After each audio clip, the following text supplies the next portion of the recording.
We are live. Well, actually, we're not live. We're being recorded. Okay. Gotta go a little bit more there. Alright, this is flip number 5 of our 2019 Aerobic Compost, day 12. Here we go again. Generally, this is considered an 18-day composting method, but I up the game by adding material as I go, so it can last for, I don't think for as long as I want, but I've had one last as long as 2 months. And we're certainly not wanting 2 months here in the springtime, because we want to turn this into a growing area. And I'm going to flip this maybe for another 2 weeks. It depends on how it's looking.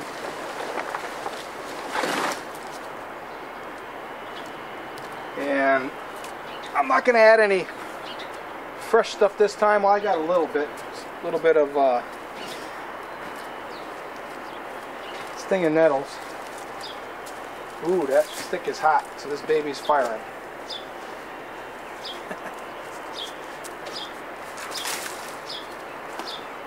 I don't know if it's getting all of me in here or not. It's hot today. Let's see. That's where we're flipping, yep. No, I'm going to try this idea. I'm going to take some of this away. This is the larger material that I raked up from the bottom. I want to put it in a slot. Normally I would just move it like 6 inches or a foot, but then it's still kind of on the edge of the pile, or it might not be working as good.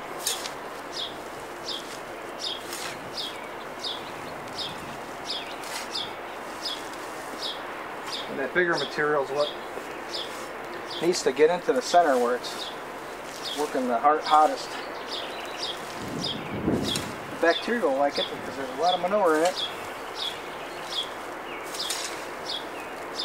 This is a pile of manure with wood shavings, not as fine as sawdust, not as coarse as wood chips, and a lot of these little manure balls, they're actually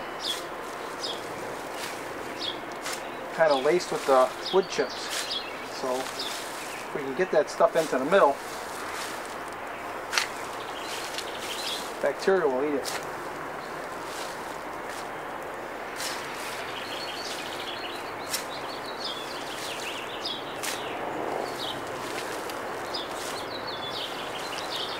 That's pretty coarse. I've had this go on before where I'm wondering, is it going to get done? And all of a sudden, there it is. It's just like all done, just like that.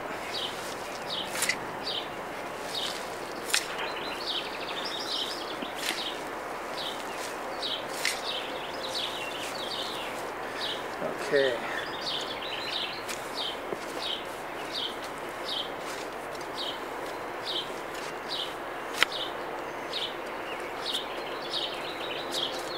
Hey, I got a bag with some old stale potato chips in it.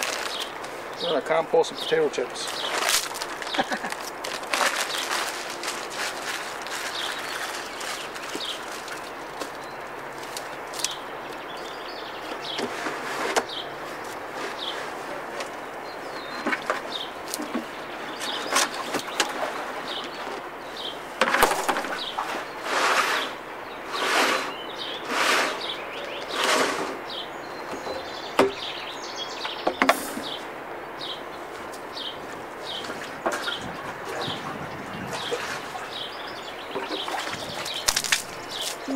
This is some rich material, let me tell you.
Okay, that's one side. This is the bottom edge of the pile that became inactive because it's not in the main pile. So let's get some, there's got to be some material left in here.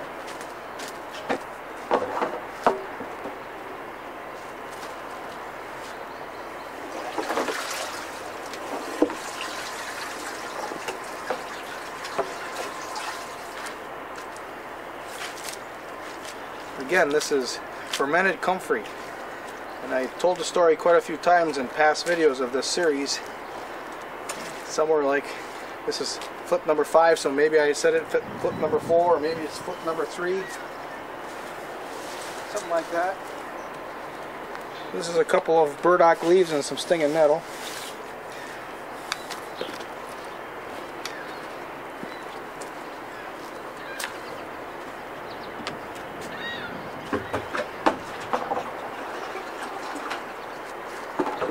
This water is just rich.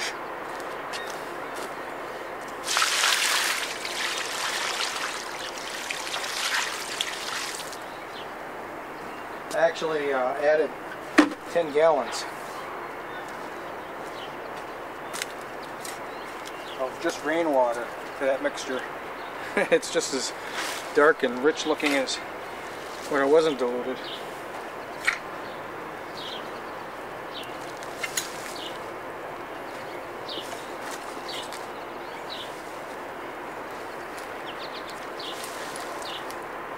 Oops. I guess that didn't get going. Stayed on the outside.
Definitely running low now.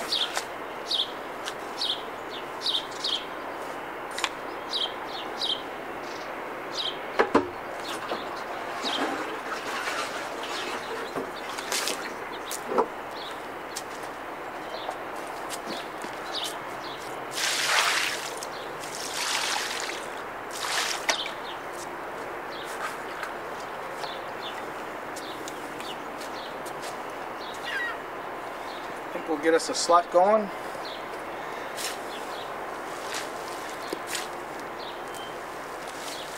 Get some active material going on in here.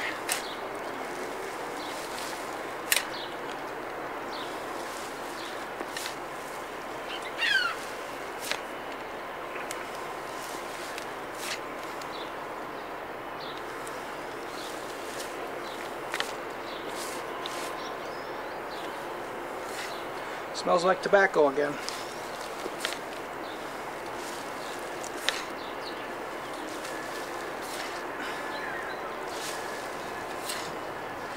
Maybe the Great Spirit has entered this pile.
Okay.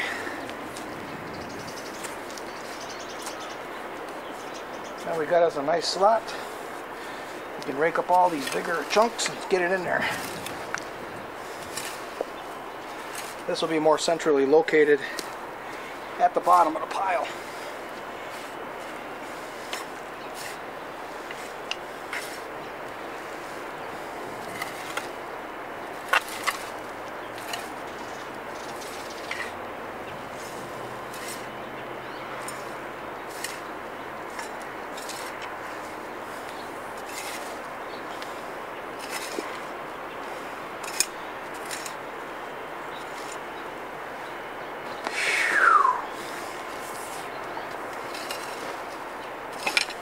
This is the workout I needed after sitting on my ass all winter.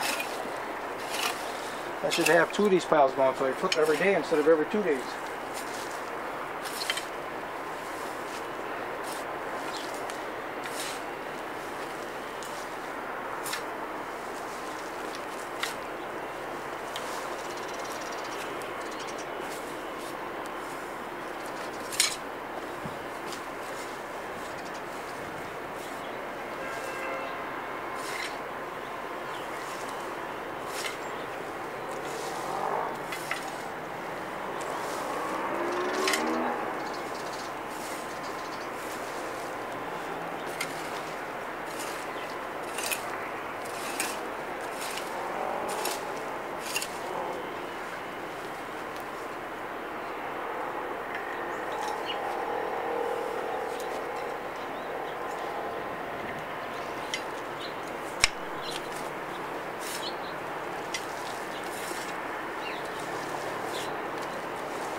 Yeah, not much to talk about. I guess I explained this all already in previous flips.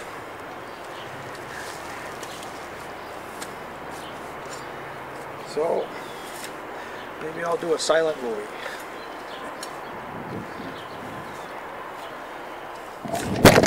Huh. I guess not. Oops. Oh no, I gotta go and I don't know how that happened.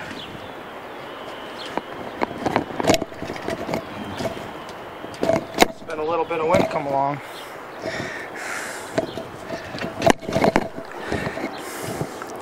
I gotta clean off that lens now. Jeez. This is full of mud, manure.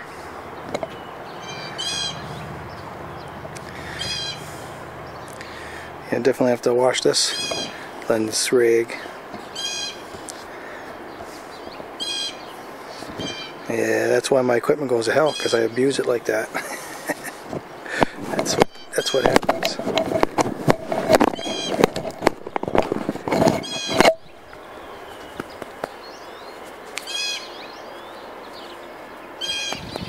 I guess I should be happy the camera's working after that fall. I've dunked a couple of them in the lake and they don't come back from that. This is getting old and abused, this camera here. Guess I should be looking for an excuse to replace it. Let's go on this side once.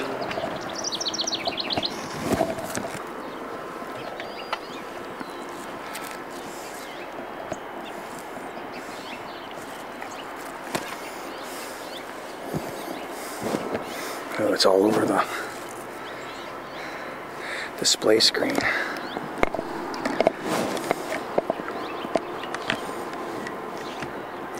I got lots of video recorded. I think I got 4 external hard drives full of video.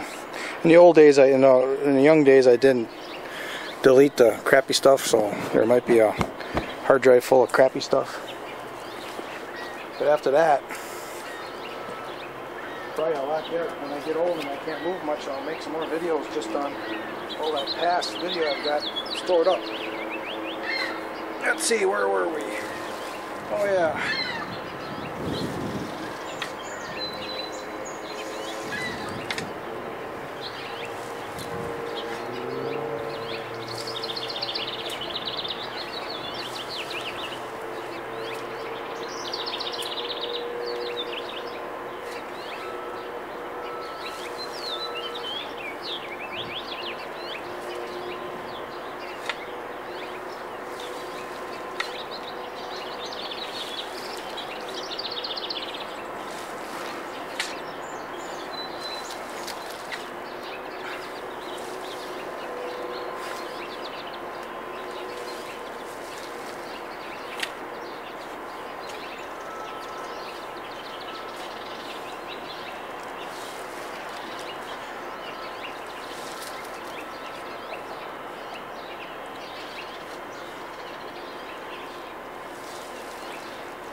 Some nice stuff right there.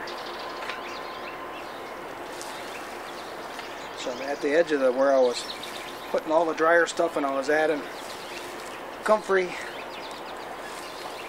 that was fermented and water. You can tell it's got some nice hydration involved.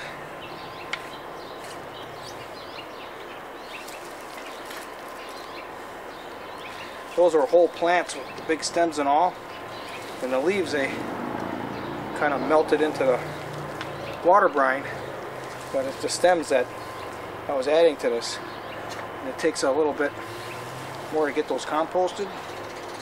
The stems are thicker, whereas like next flip I am definitely going to add comfrey, and they're young plants, they don't have thick stems, so they'll get composted quickly.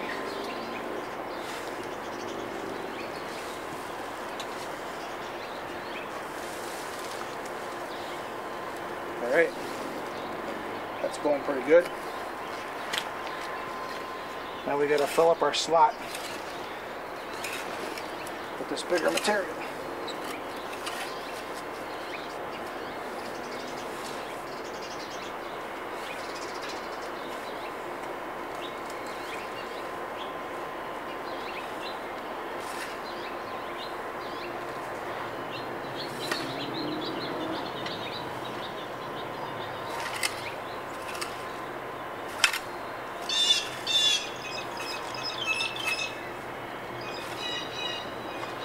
hummingbirds are watching. They're roaring with their approval.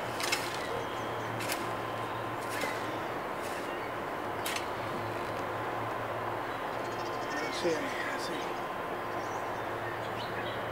No, they're not really watching me.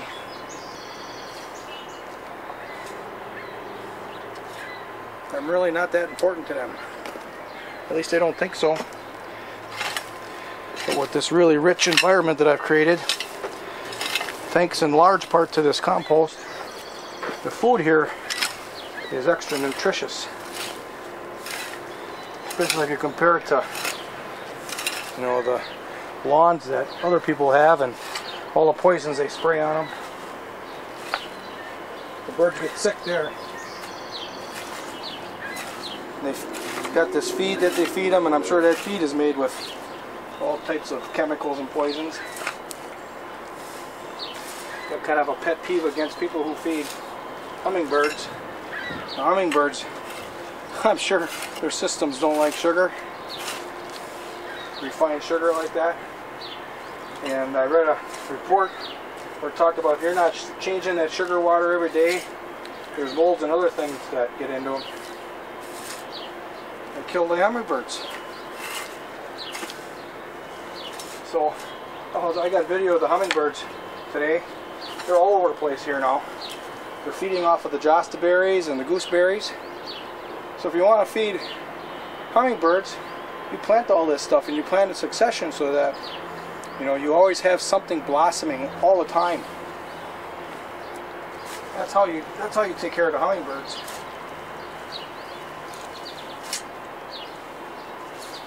But there are people making money at it, so they'll tell you why that isn't true.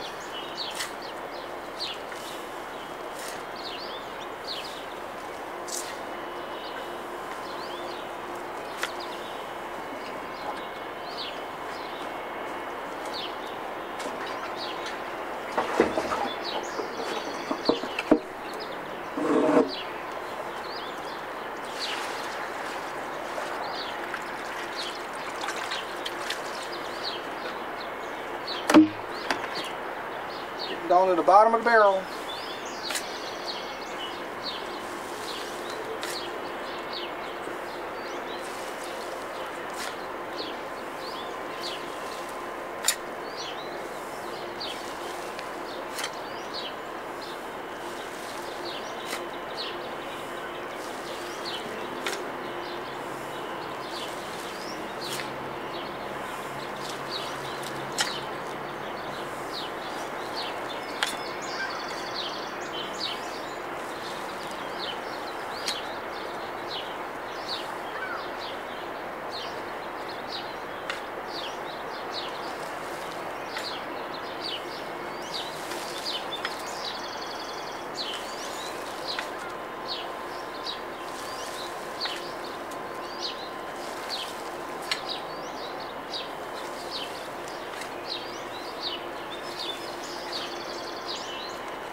Okay, stay tuned for another episode of As the Compost Turns.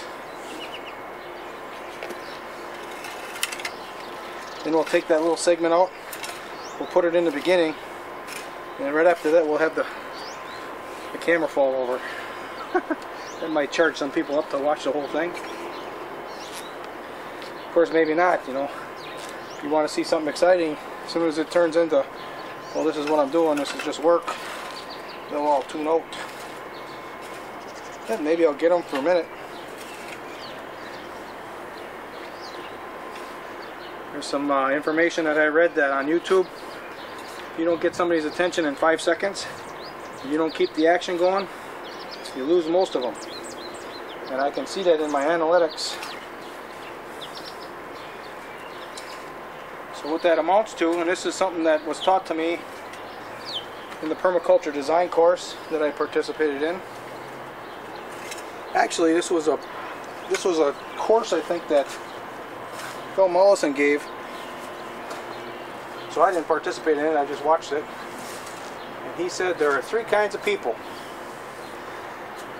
Those that think, those that act,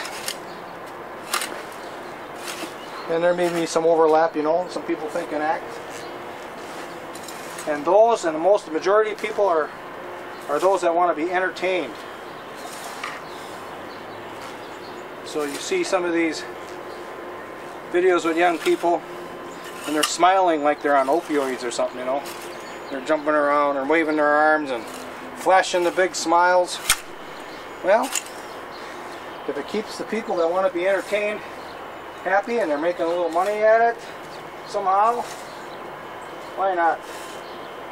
But the people who want to be entertained, they don't do anything. So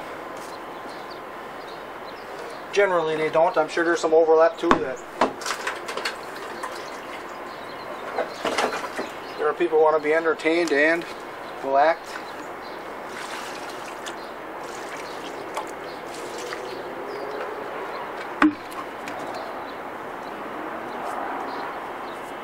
So I got a couple videos where I kind of act up a little bit, and it kind of works. You can see it in the analytics. They stick around.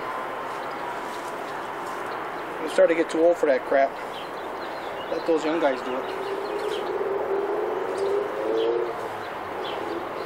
I don't need to have a whole bunch of viewers.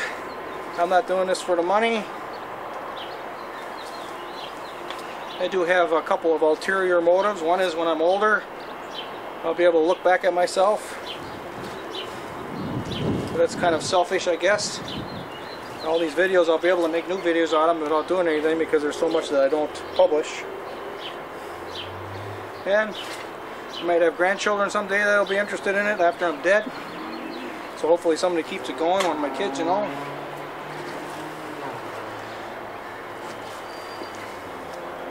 Two of my kids are kind of lost on me. So I got one that's interested in this stuff. So maybe it'll be him.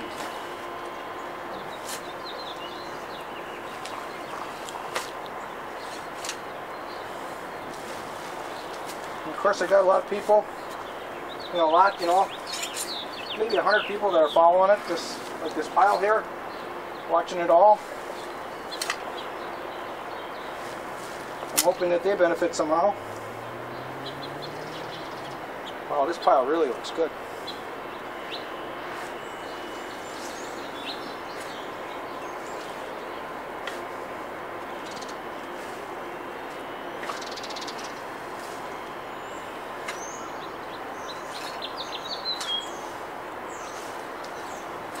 So here's the start of the pile before. And it's pretty coarse. So I'm going to do the same thing. I'm going to kind of separate this point of this from the whole pile before I start the next flip. Then I'll add it in the middle. It's all about getting this all done, keeping it balanced.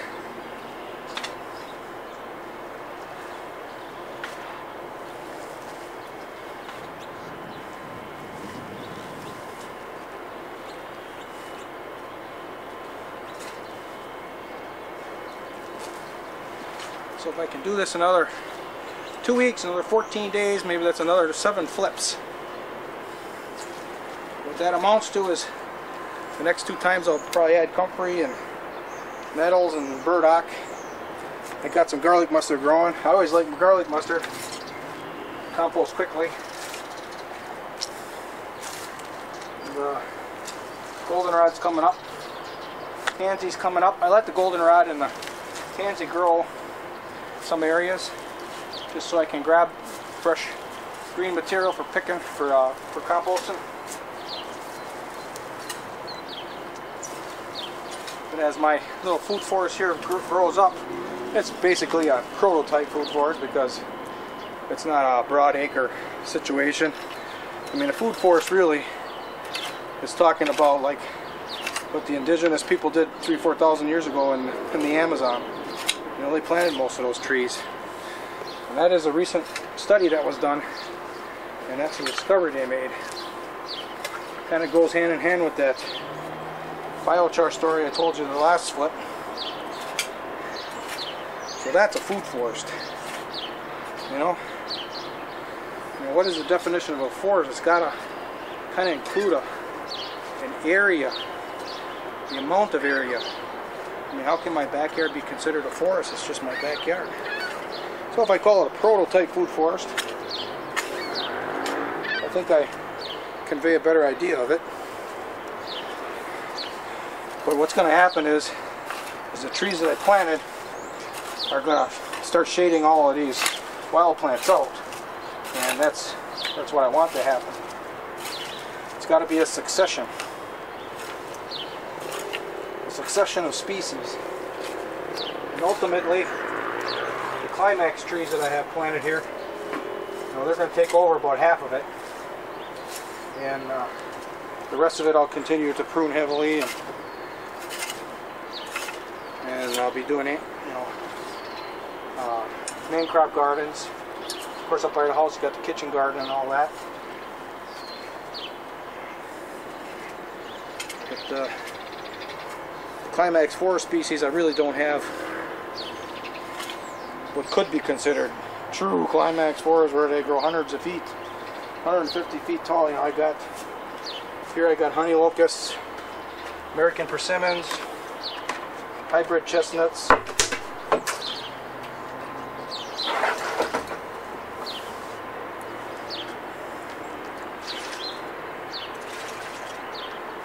And for understory trees, I've got pawpaws.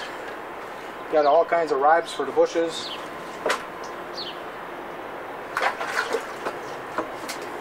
That might not be quite half. Maybe it's more like a third of it is going to be going to that.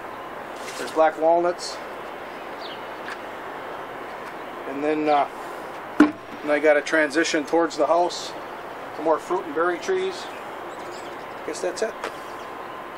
Don't need to do anything more. More ribes. Much more ribes. Berry canes. Got some really nice gooseberries, man. Let me tell you, berries, the hummingbirds, and there's another bird that's got kind of a yellow breast. It's liking to come in here too.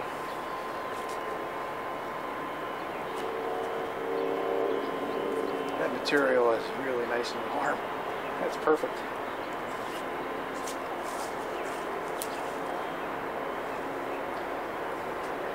Supposed to rain. If it starts to pour rain, I'm going to take this tarp off. But right now I'm going to put it on because it holds the moisture in as it evaporates off.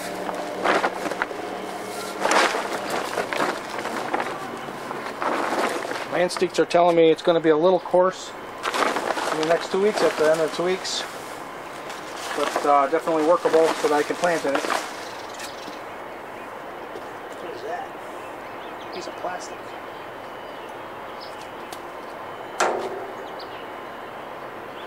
Oh, those birds, they bring plastic in here and they drop it all over the place. A couple years ago I was picking that stuff up and then, where is this coming from? Seems like every day I was picking something up and I didn't see it there before. And I started kind of thinking about it and watching it, and here come a male house sparrow with a big long piece of tape, you know, see-through clear tape. And I could hear it fluttering in the wind. It was flying. And then he dropped it before it got to his nest. So that told me the story. That's how I was getting plastic in my yard. Still getting it. So I'm providing a service to the city. I'm cleaning up the plastic with my birds.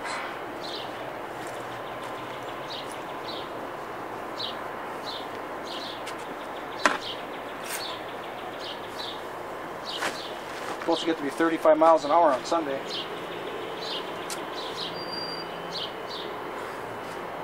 Have to really lock this down.